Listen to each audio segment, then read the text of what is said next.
Hi everyone, I hope you guys have been learning so much in the Go Clean in 2017 campaign we're doing here in the oil spill. I know I've learned a lot even after, focusing for the last probably 6 months on getting a lot of chemicals out of my home. I've even learned a lot of great extra tricks and facts and reasons for why. And I feel like the reasons are motivating me to not only continue but also to keep up with keeping all of these chemicals out of my home. So today's feature, we are going to be talking about dryer sheets. I haven't used this box in probably 8 months. I'm very surprised that I even still had it, but I'm glad I did so that I can use it as a little prop in my video. It'll probably be going in the trash after this. So, as you know, in Go Clean in 2017, the campaign, we are just focusing on 5 toxic chemicals. So the one that is featured in our series that is found in dryer sheets is fragrance. And fragrance is loaded with a bunch of synthetic chemicals, and it's linked to cancer, reproductive issues, skin allergies, other allergies, and that's just to name a few of the side effects of it. When I was doing a little bit of research on dryer sheets this last week, I was just floored by the amount of chemicals that are found in these little tiny sheets and just what they're even for. Like, they don't even really serve a purpose, which is crazy. So we're going to go over that a little bit. But did you know that they were actually only designed to prevent static cling on synthetic fabrics? So they don't even really do anything for natural fibers. So if you're washing or drying cotton, there's no need for these. All it does is put chemicals everywhere. Your clothes, the air. So dryer sheets actually work because when you put them into the dryer with the wet clothes and then it heats up, the heat and the moisture makes the chemicals spread across your clothes. And these chemicals are intended to remain on your clothes until you wash them again. So they never actually go completely away. So that means that when you wear these clothes, your skin is absorbing those chemicals. And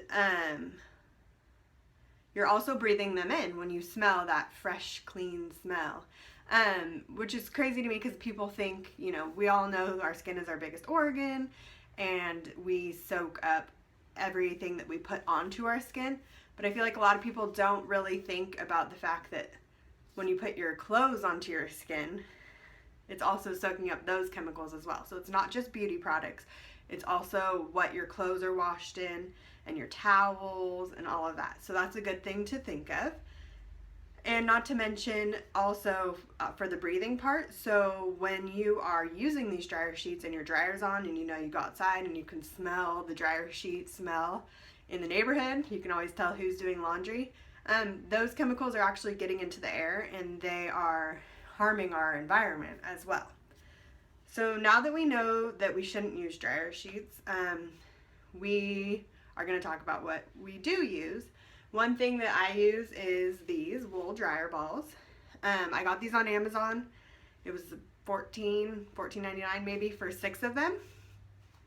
They also make plastic dryer balls, and I think it's like a rubber, like a silicone dryer ball as well. I went for wool. I feel like it's just the most natural, the most gentle, the best for your dryer for the long run. And so this came with a bag of 6 of them. And you want to make sure that you get 100% wool, so there's no filler inside the ball, and it's just wrapped with wool on the outside. You want to make sure you have 100% wool. Let's see. So once we started using dryer balls, we have never looked back, to be honest. Like, it was a little scary at first to be putting all these 6 dryer balls in your dryer at one time and not having that clean smell. But once we figured out what that clean smell really meant, we didn't want that clean smell anymore. And my daughter, so my second born, she actually has pretty sensitive skin.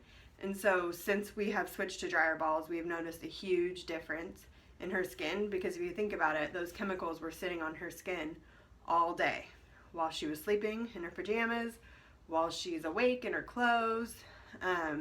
So we've seen a huge difference. So not only are they economical, because $14.99, they're going to last you a couple years. I think a box of dryer sheets, I haven't bought one in a while, but it's got to be $8, $6, I don't know. That's a bad quote. They also reduce the drying time.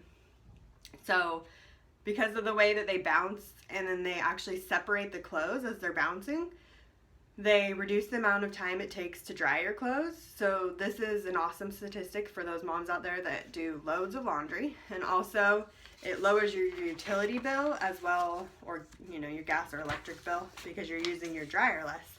I actually find that sometimes I'm waiting for my clothes to be done and washing, and I've already folded the previous load from the dryer. So it's kind of a funny feeling, because normally with dryer sheets it's the opposite. You're sitting there waiting for your clothes to dry. Another good tip is that you can either add essential oils onto the dryer balls. I know some people do that. It will leave little stains on your dryer balls, or you can, some people just make a spray of an essential oil and some water, and then they just shake it up every time right before they spray it just straight onto the wet clothes before they start the dryer cycle.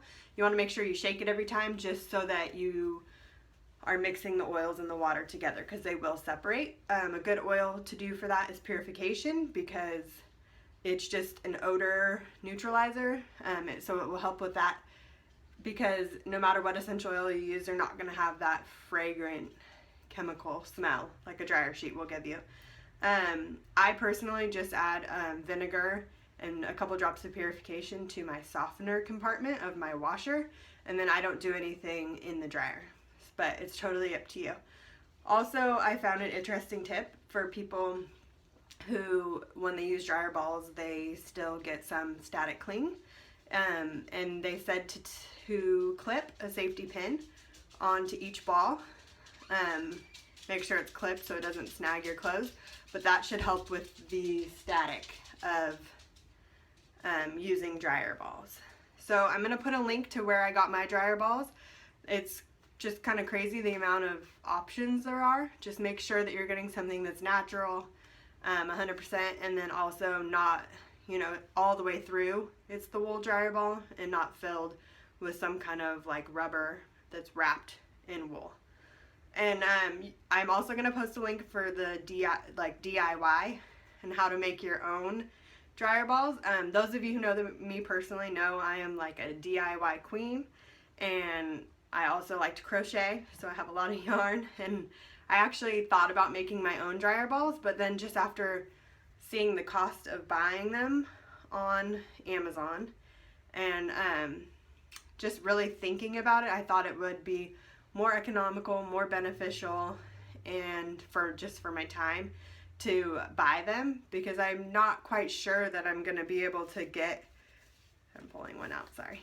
I wasn't quite sure with yarn per se, instead of a flat sheet of wool, that I would be able to get them this tight, and I figured I'd be making them again pretty soon, because they would become unraveled. So even though I'm a little DIY queen, wool yarn isn't that cheap. I had some lying around, but still, if you go out and buy wool yarn, you're probably going to end up spending the same amount of money that you do on buying these dryer balls. And unless you are Superwoman, you might not be able to get them that tight, and you'll be making them again soon, or you'll end up buying a set as your second pair. So that's it. I just wanted to show you guys about dryer balls. If you have any questions, concerns, any tips even, I feel like we learn so much from each other, share them below. Have a great day, guys.